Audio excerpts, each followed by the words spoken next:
Şu prezidentimiz 3 tajribasi bo'yicha bizlarga 3 tumanga borganda tadbirkorlar bilan uchrashib, har doim muloqotda bo'lib, tadbirkorlar muammosini yechishni bizlarga yuklaydi.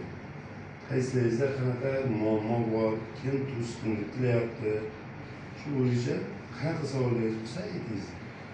Biz bilishimiz kerak. Bu kimdir to'sqinlik qilayotganligiga sizlarni ishlaringiz orqaga tortayotgandir.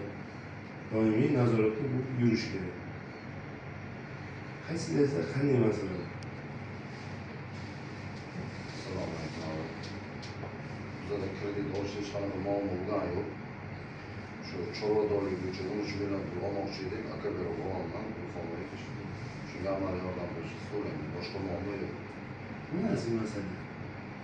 Hujjatlarni topshirib, 3 kun muddat, 3 kunda kredit chiqish kerak. Nega hujjatlarni rasmiylashtirib berasiz? U 4 yil muddatga beriladi, 6 oy imtiyoz davri bilan.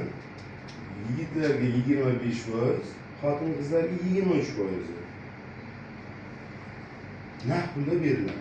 Past kartaga tashlanadi. Mana qaysida?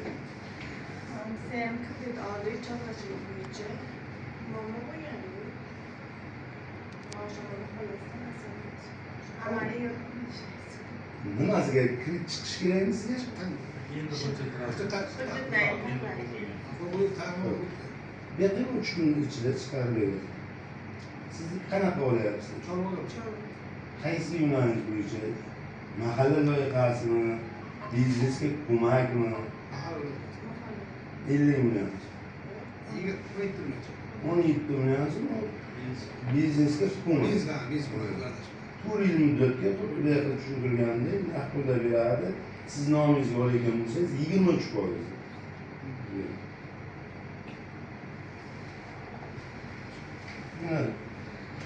Qaysilaringizda masala bor? Shu o'rnatilgan tamamki Shu telefondan masala yo'q bizda. o'lchamda Xodimlardan, boshqadan bir tamagirlik, bunaqa narsa bo'layotgan yo'q, yo'q. yo'q. Hammasi joyida. Masala bo'lsa, Berilmadi. aytingizda